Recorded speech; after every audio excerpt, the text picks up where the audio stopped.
조계종 제37대 총무원장 당선인 진우 스님이 원로회의 수석 부의장 무봉 성우대종사를 예방했습니다. 진우 스님은 대중과 소통하며 포교에 매진하겠다며 BTN의 협력을 당부했습니다. 조계종 총무원장 인준안을 다룰 원로회의가 다음 달 2일 오후 2시에 열립니다. 원로회의 의원 9명 이상 출석해 5명 이상 찬성하면 진우 스님은 조계종 제37대 총무원장에 인준됩니다. 서울 수국사는 나눔의 노래를 주제로 8번째 음악회를 개최했습니다. 조계종 제37대 총무원장 당선인 진우 스님이 우크라이나와 미얀마 유학생들에게 장학금을 전달했습니다. 단청장 지정 50주년을 맞아 이를 기념하는 특별기획 전시회가 열리고 있습니다. 단청장 명예보유자 김용우 선생의 작품을 비롯해 작가 40여 명의 작품 50여 점이 전시됐습니다. 여러분 안녕하십니까? 8월 19일 금요일 BTN 뉴스 시작합니다. 첫 소식입니다.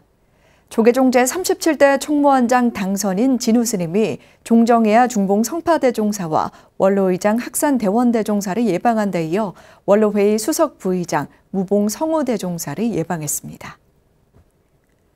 진우 스님은 어제 BTN 불교TV 무상사를 찾아 무봉 성우대종사를 예방하고 종단 운영의 지혜를 구했습니다. 성우대종사는 종단 운영에 당선인으로서 초심을 잃지 말라고 당부했습니다. 그러면서 가나선을 선양해 선의 법맥이 끊어지지 않게 하고 계율을 바로 세우는 것이 출가자 감소로 위기에 처한 한국 불교를 중흥하는 길이라고 강조했습니다. 진우 스님은 한국 불교의 정체성이 모호해지면서 마치 침몰하는 배와 같다며 대중과 소통하며 포교에 매진하겠다고 화답했습니다. 이어 BTN 임원진과 환담한 진우 스님은 방송 환경의 발전만큼 포교 콘텐츠 확보는 부족하다며 BTN과의 협력을 당부했습니다.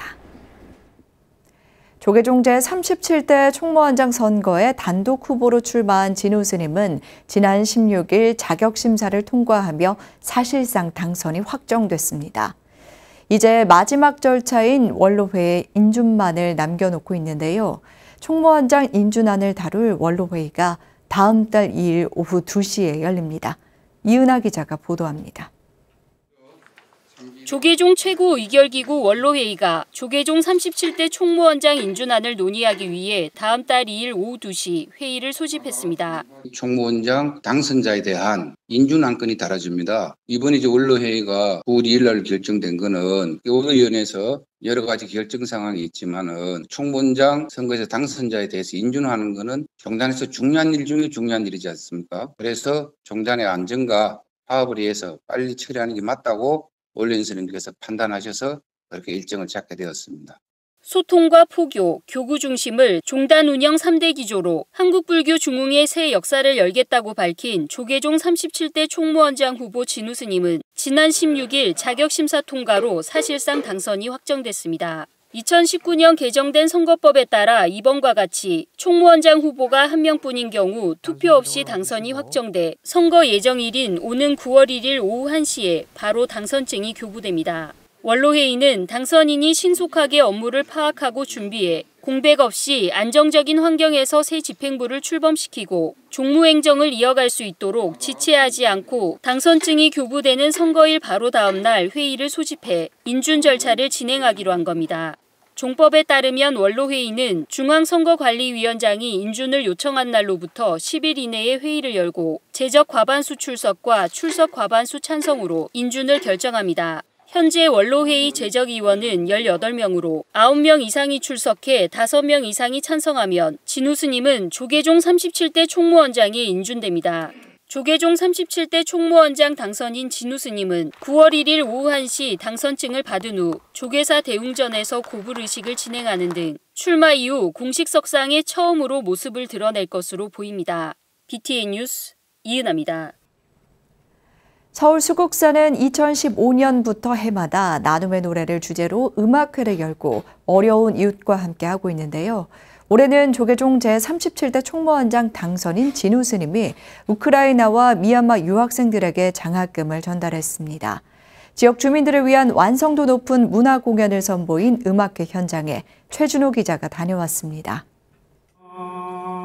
수국사 주지 호산 스님의 예불소리와 함께 수국사 합창단과 상월청년회가 칠정리의 공연을 선보이며 음악회가 시작됩니다. 한낮의 불볕더위가 지나고 선선한 바람이 함께하는 저녁, 다채로운 공연에 지역 주민과 스님들이 즐거운 미소를 띱니다. 나눔의 노래라는 이름에 걸맞게 수국사는 음악회 수익금을 도움이 필요한 곳에 회양하고 있습니다. 올해는 조계종 제37대 총무원장 당선인 진우 스님이 우크라이나와 미얀마 유학생들에게 장학금 600만 원을 전달했습니다. 세상에 꼭 필요한 사람으로 항상 감사한 마음을 가지고 제가 가진 것을 나누며 누군가에게 먼저 손을 내밀어 줄 수 있는 주인 사람이 되도록 열심히 공부하겠습니다. 감사합니다. 또한 포교원장 범해 스님이 구산동 주민센터에 300만 원, 삼조 스님, 진각 스님, 호산 스님이 인도 북부 타왕학교 건립기금으로 각 1,000만 원씩을 전달했습니다. 호산 스님은 어려운 이웃과 함께하는 취지에 공감해 매년 함께하며 음악회를 즐기는 지역 주민들에게 깊은 감사를 전했습니다. 가장 중요한 내비는 바로 여러분들인 것 같습니다. 수국사 나눔 음악회 항상 티켓도 많이 사주시고 항상 이렇게 잊지 않고 이 도란에 와셔가지고 힐링도 하시고 음악회를 소중히 생각해서 끝까지 함께 해주신 바로 오늘 참석하신 여러분들인 것 같습니다. 김미경 은평구청장은 항상 어려운 이웃을 위해 마음을 내는 수국사에 감사를 표했습니다.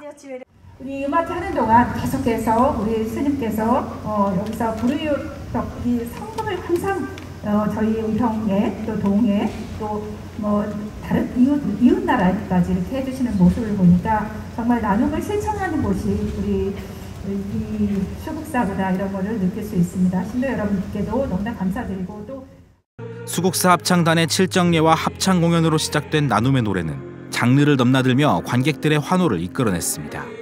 상월 청년회 소속 청년들이 뮤지컬 올슈겁의 넘버 중 하나인 Can't Help Falling in Love를 불러 큰 박수를 받았습니다. 이어 올라온 테너 허철영 씨의 웅장한 성악 공연으로 고조된 분위기는 비보이 크루 신나브로의 힙합 공연으로 절정에 달했습니다.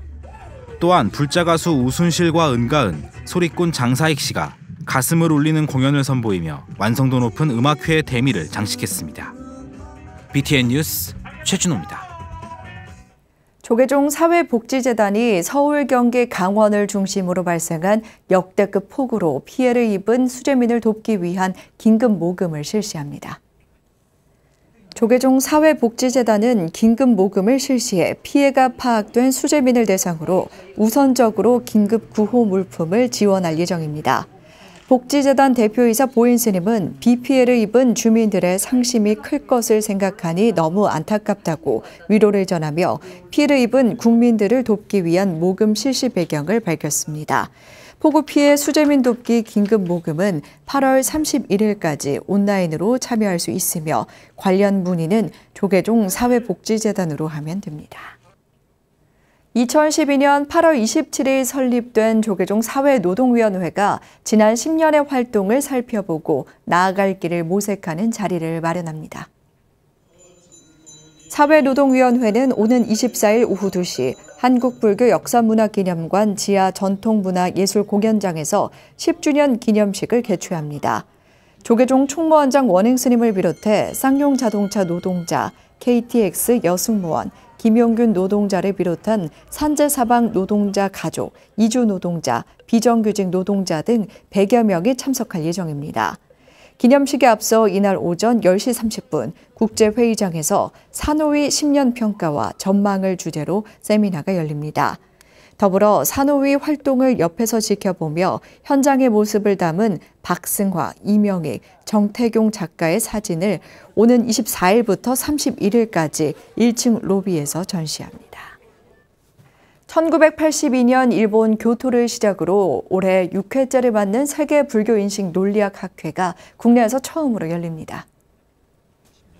제6차 세계 불교인식 논리학 학회가 오는 22일부터 26일까지 세계 20여 개국에서 50여 명의 발표자가 온오프라인으로 참여한 가운데 동국대학교에서 개최됩니다. 불교학계의 세계적 권위자인 일본 가츠라 쇼류 교수를 비롯해 중진과 신진 학자들이 참여해 불교 인식론, 존재론, 논리학에 대한 발표와 토론을 할 뿐만 아니라 한국 불교 논리학의 전반적인 소개와 원효 스님 등의 사상도 전할 계획입니다.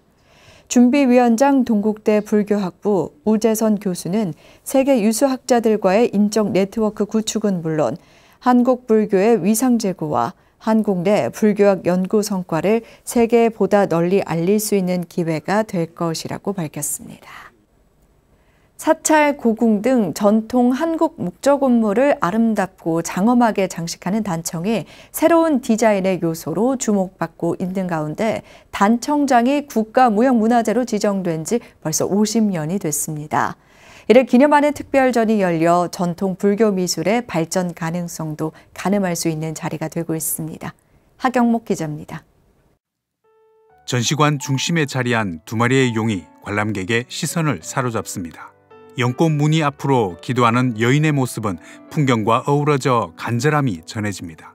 대검을 불고 있는 비천도 속의 선녀는 날개까지 돋아 마치 요즘 유행하는 웹툰의 한 장면을 보는 듯합니다. 1972년 국가무형문화재 제48호로 첫 지정된 단청장 지정 50주년을 맞아 이를 기념하는 특별기획전 영혼을 담은 빛 단청 전시회가 지난 17일부터 국가무형문화재 전수교육관 전시관 올에서 열리고 있습니다. 그동안 단청장 활동을 하면서 사실 많은 어떤 불교 문화 발전에 단청장이 굉장히 이바지한 부분들이 있는데요. 이제 그러한 어떤 총체적인 의미를 갖다가 한번 되새기고자 사단법인 단청문양보존연구회와 흥천사 불화소 주관으로 열리고 있는 이번 기념전은 단청장 명예보유자 김용우 선생의 작품을 비롯해 단청과 불화 작가 40여 명의 작품 50여 점이 전시됐습니다. 사찰이나 고궁에서만 볼 수 있는 원색의 화려함과 기하학적인 문양의 전통적인 단청을 개성한 작품부터 몽환적이면서도 위트까지 가미된 현대적인 창작 불화와 생활 도구에 활용한 단청까지 전통 불교 미술의 50년과 미래를 한자리에서 만나볼 수 있습니다. 외면 당할 수도 있고 그러는 것 때문에 우리가 실생활에 접목해서 쓸 수 있는 방법이 있나 생각을 해보니까 얼마든지. 한편 단청이 지닌 원색의 색채와 기하학적 디자인은 현대 미술계에서도 새롭게 주목을 하면서 단청의 개성 발전에 대한 기대감도 커지고 있습니다. 전통 미술이 현대적인 요소들이랑 현대 미술과 잘 접목이 돼서 다양한 작품으로 지금 변화와 결과물이 나오고 있는 중입니다. 그런 것들이 더 범위가 더 확장되고 특히 초대 단청장이었던 월주 원덕문 스님의 인정서와 생전의 모습을 담은 흑백 사진, 단청과 불화에 쓰이는 도구와 석체 등도 함께 전시해 한국 불교 미술이 걸어온 길을 다시금 되새기게 했습니다. 단청이 50년 동안 어떤 그 변화가 있었는지를 알 수 있는 또 장소이기도 하기 때문에 단청의 변화무쌍함을 느낄 수 있는 시간이 되지 않을까. 장인 정신을 북돋우고 그 맥을 전수하는 밑거름이 되기 위해 마련된 이번 기념전은 오는 23일까지 열립니다. BTN 뉴스 하경목입니다. 2022 서울국제불교 박람회 부대 행사인 제8회 전통문화 우수상품 공모전 공동대상에 빨간 목탁과 은잎사 향로가 선정됐습니다. 빨간 목탁은 송광사 도자기 공방에서 수작업 공정을 거쳐 탄생한 미니 도자기 목탁으로 송광사 주지 자공스님이 수행과 정진을 대표하는 상징물인 목어에서 유래한 목탁을 현대인들의 생활 속에서 가까이 접할 수 있는 액세서리에 접목했습니다. 성지사 지수스님의 은잎사 향로는 전통 한지 양각기법으로 만든 향로로 관세음 보살의 위신력을 의미하는 버드나무와 정수를 통해 코로나 극복 메시지를 담았고 공명조에 다시 희망이 꽃피는 일상으로 회복을 바라는 발언을 새겨 넣었습니다. 우수상은 마하선언의 불멍 석고 방향제와 RGU의 스탠드 연등, 내 마음의 연등에 돌아갔습니다. 전국 어디서나 지하철을 이용해 보셨다면 벽에 붙은 좋은 글귀 만나보신 적 있을 텐데요. 20여 년 전부터 지하철 승강장에서 소리 없이 문자 포교를 이어온 풍경소리의 게시판입니다. 오랜 세월이 지나 낡고 빛바랜 게시판들이 새 옷을 입고 다시 승객들을 만납니다. 윤호섭 기자입니다. 서울 지하철 1호선 서울역 승강장. 분주하게 지하철을 타고 내리는 사람들 옆으로 두 남성이 한쪽 벽에 붙은 게시판을 떼어냅니다. 세월이 느껴지는 얼룩을 닦아내고 새로 제작한 게시판에 수행경전 가운데 하나인 수행도지경 호흡명상 글귀를 끼워 넣습니다. 경전을 비롯한 사유의 글과 그림을 전국 지하철역 승강장에 걸며 승객과 호흡하는 사단법인 풍경소리의 포교 게시판 교체 작업입니다. 올해부터는 게시판 안쪽에 보시한 사람의 법명을 넣어 보시공덕을 기리고 있습니다. 저희가 전국에 다 이렇게 붙일 때는 보시한 분의 성함을 넣어서 이렇게 부착을 하고 있습니다. 전국 780개 역사에 설치된 2,500여 개의 포교 게시판은 20년이 넘는 세월을 보내며 낡고 바랬습니다. 이에 풍경소리는 2년간 매달 100개의 게시판을 교체한다는 목표로 불사를 시작했는데 총 1억 5천만 원의 예산이 필요할 것으로 추산하고 있습니다. 쉽지만은 않은 불사지만 불자들의 정성 어린 보시 덕분에 지하철 포교 환경은 조금씩 개선되고 있습니다. 마음도 편안하고 이게 뭔가 이렇게 누군가에게 빛이 될 것 같고 그런 마음으로 봉사하고 있습니다. 생각할 거리를 던져주기도 하고 편안한 잠시지만 편안함과 그리고 힘을 주는 아주 좋은 글이라고 생각합니다. 풍경소리 게시판은 종교색을 크게 드러내지 않고 지하철을 기다리는 사람들에게 짧은 사유의 기회를 제공하면서 이제는 역사에서도 반기는 소중한 존재가 됐습니다.